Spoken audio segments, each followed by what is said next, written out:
Que a República foi instaurada com um golpe militar. Foi? Sim. Foi, né? Foi. Fechou o parlamento. Sim. Deodoro fechou o parlamento. Né? Se instalou como ditador. Nosso grande herói, Marechal Deodoro, que foi ditador militar, deu um golpe militar. Então, eles queriam, na verdade, restaurar um sistema mais democrático, apesar de monárquico. Então, o que nós tínhamos sempre eram oligarquias locais. E essas oligarquias locais, elas se degladiavam. Né? Quando se proclama a República, as oligarquias liberais, vinculadas ao Partido Liberal, é que são as oligarquias que são hegemônicas. Né? Então, quando vem a República, se trata de trocar as lideranças. E trocando as lideranças, troca tudo que tem delegado de polícia, diretor de escola, não sei se ele é essa nomenclatura, e tudo troca. Né? Comandante da Guarda Nacional, tudo é trocado. Né? E quando os conservadores assumem, trocam tudo. Quando os liberais assumem, troca tudo. Agora vem a República e faz um limpa geral. Né? E um limpa geral ainda mais acrescentado com algumas pitadas de autoritarismo mais severo, em função do corte doutrinário do Júlio de Castilhos. A personalidade do Júlio.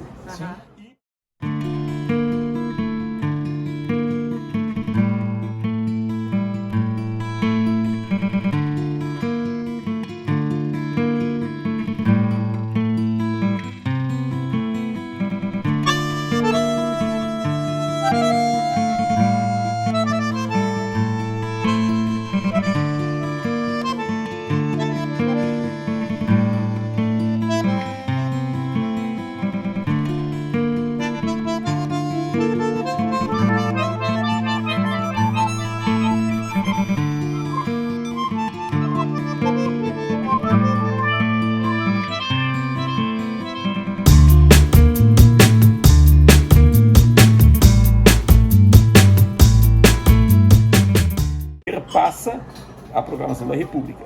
Bom, então a situação do Brasil era caótica. Se conjugam elementos do Planalto, Júlio de Castilhos e esse pessoal, com o litoral. Então o litoral, é o pessoal que tem dinheiro, tem força, passa a apoiar esse pessoal que é o que está propugnando a mudança, porque esse pessoal está fazendo o jogo que eles querem. E esse pessoal que se associa ao grupo do Júlio de Castilhos. E além desse pessoal, claro, tinha pessoas, tinham lideranças da campanha e necessariamente terminaram se vinculando ao PRR, Partido Republicano Rio-Grandense, entre eles o João Francisco. Tá? João Francisco e outras lideranças da região que foram. Porque nada é homogêneo. Né? Embora a hegemonia de cada uma dessas áreas fosse desses.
Por que eles degolavam? Porque eles não tinham como alimentar os prisioneiros. Então eles tinham que... Certo, então encontraram essa forma maravilhosa de degolar ciganos. Uma coisa absolutamente hedionda. Hedionda.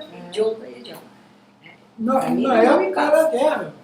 Sim, dos dois lados. Não era o João Francisco só que fazia, os outros faziam. Mas, como diziam ali, o João Francisco entrou com o título de bandido e os outros entraram como heróis. O Júlio de Castilho, Saldanha da Gama, etc. Não,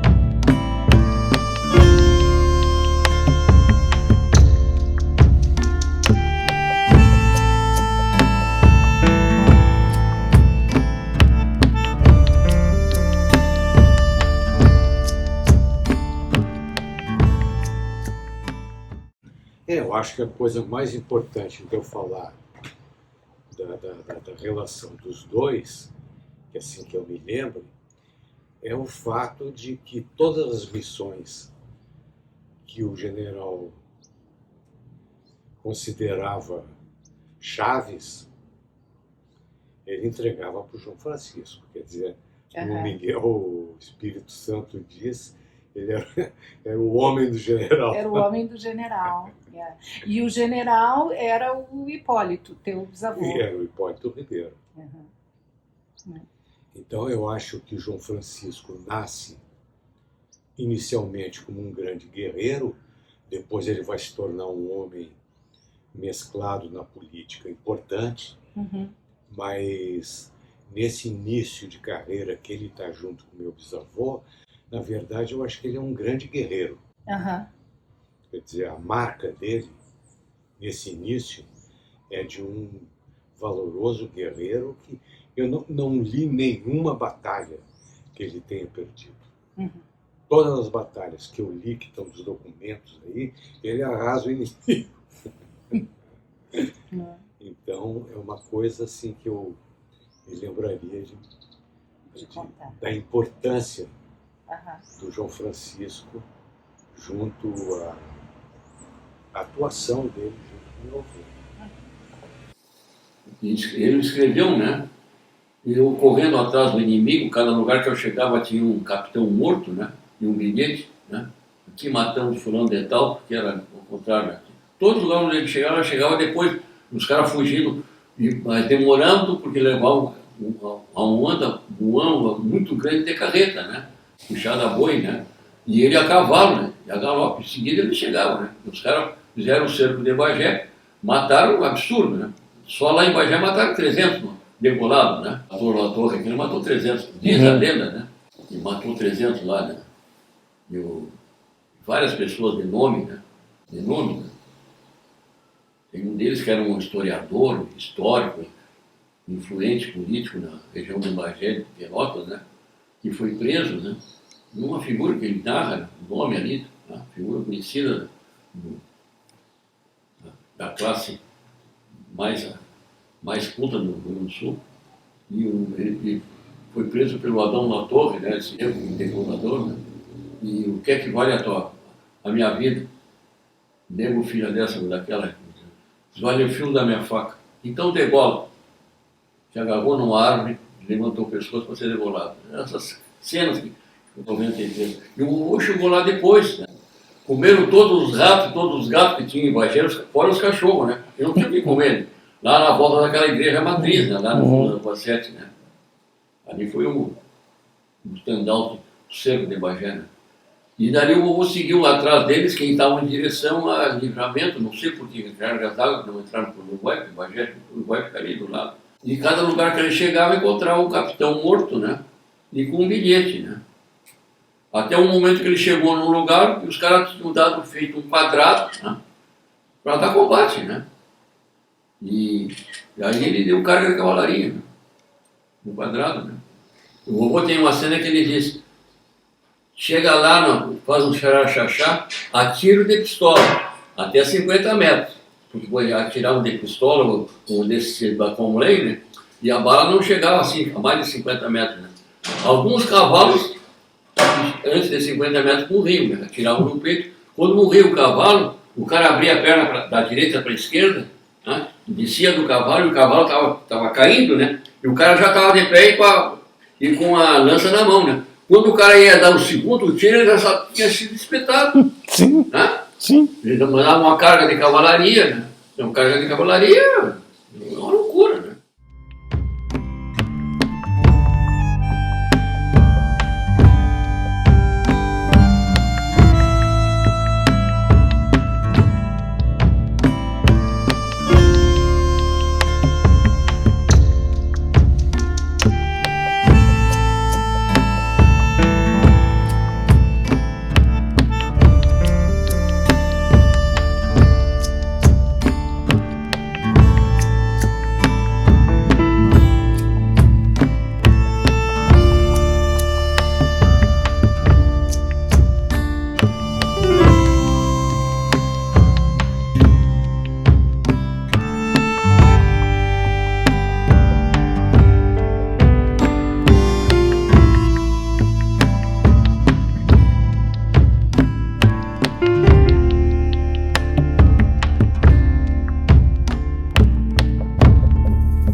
Quando houve a que chamavam de Revolução Federalista, na verdade tinha sido uma contra-revolução.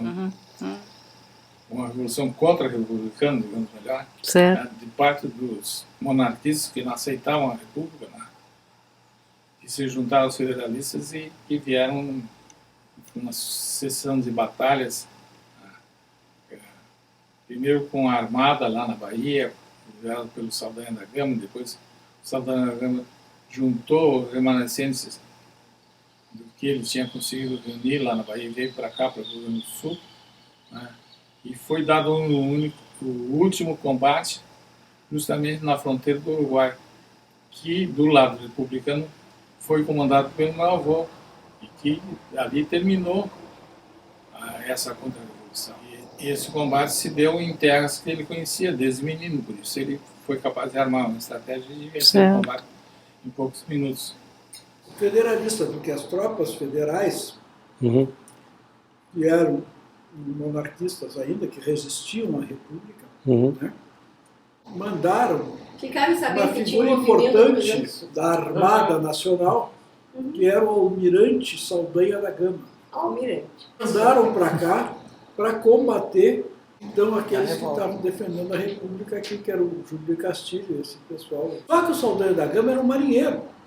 Ele não tinha a mínima condição de fazer um combate na macoxilha, a cavalo. Então, o que houve? Houve uma batalha no Rincão de Artigas, em que o Saldanha da Gama foi derrotado pelas tropas do coronel João Francisco. E essa foi considerada assim, a batalha que encerrou a Revolução de 93. Mas que foi Ele morto. fugiu a cavalo e que foi morto com golpe de lança pelas costas. E que isso foi tropas do João Francisco. Tanto é que tem um artigo... Não, e aí veio numa revista Cruzeiro, Paulo. Se tu conseguisse recuperar... Revista Cruzeiro, veio uma reportagem com as palavras dele: não matei Saldanha da Gama. Era o velho João Francisco que tinha feito.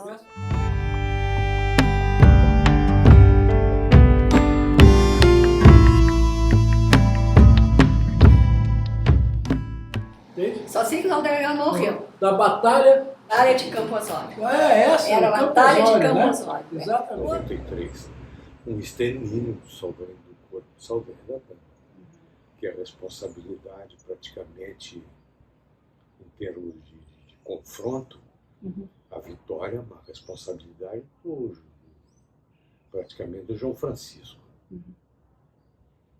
Então, e uma coisa surpreendente, eu acho, é que a morte do Saldanha da Gama, ela é importantíssima porque ela é absolutamente inútil.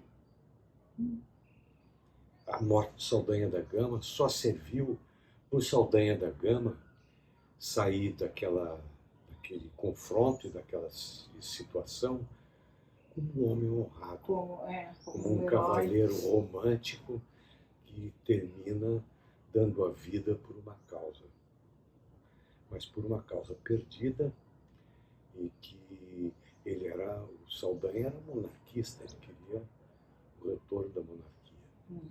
Quer dizer, então, de uma certa maneira, o Saldanha estava fora do tempo. Quer dizer, todo o confronto aqui não tem mais nada a ver com o retorno da... Então, eu acho que a morte do Saldanha é uma morte simbólica dentro da Revolução de 93. Morte da monarquia. Termina sendo o capítulo final da monarquia.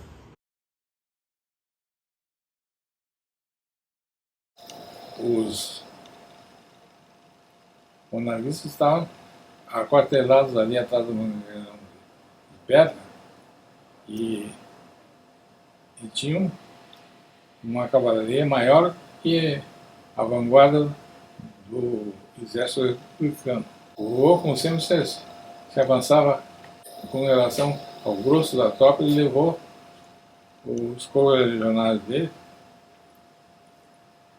mais cedo para a área de batalha. E quando nasceu o dia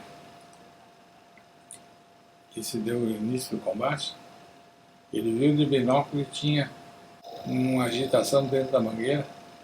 Mostraram que estavam mexendo os cavalos. Eles estão preparando uma carga de cavalaria. Nós vamos facilitar para eles.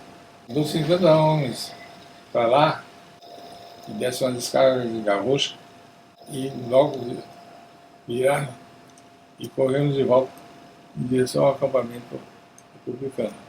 E o pessoal da cavalaria monarquista saiu correndo atrás. Quando eles chegaram,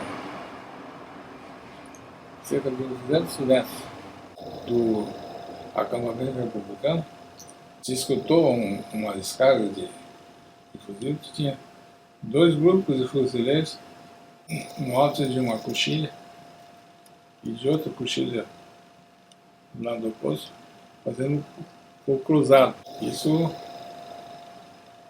provocou uma surpresa na cavalaria monarquista. Eles estancaram assim, caíram os pneus vanguardeiros ali, e de dentro de uma saia sai a cavalaria republicana, já estava esperando. E pegaram de sopetão assim, a peito de cavalo, e botaram o pessoal da cavalaria monarquista a correr de volta para dentro do Mangueirão. E entrou todo mundo junto. E ali se deu uma batalha violenta durante cerca de meia hora só. Os monarquistas viram que estavam sendo derrotados e fugiram para o Uruguai. E o Saldanha da Gama, que não sabia montar, ficou para trás. Os correligionários abandonaram ele e ele saiu a galope atrás assim, agarrado no Santo Antônio, como a gente chama, um cabeçote do Sirinho. E foi lanceado pelas costas por um cabo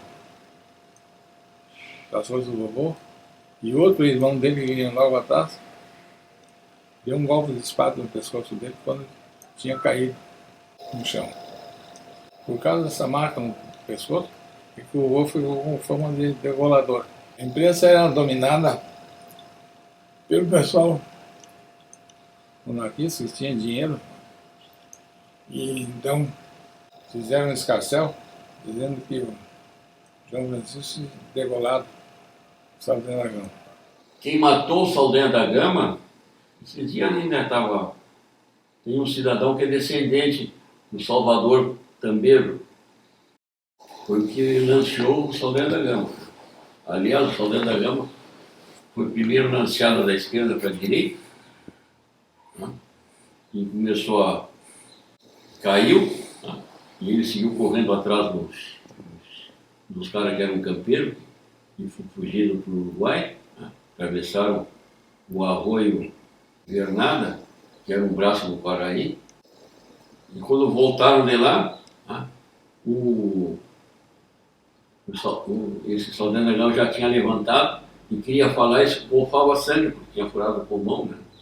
E ele levou a lança, na ponta da lança tinha atado uma meia tesoura da esquila, super afiada de inglesa, marca corneta, naquela época, as tesouras da esquila eram marca corneta. Levou no pescoço do Saldanha da Gama e degolou. E aí disseram que o vovô tinha degolado. Não, o vovô não. O Salvador também degolou o Saldanha. E foi mutilado o corpo. Deve ter sido, porque era selvagem. Aquele tempo, se tu comparar aquele tempo daqui com a China, na época da China medieval, é contrário.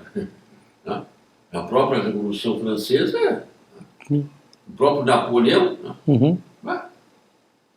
isso aí. Ele era criado naquela época, né? Só que era culto, né? Destemido, né? E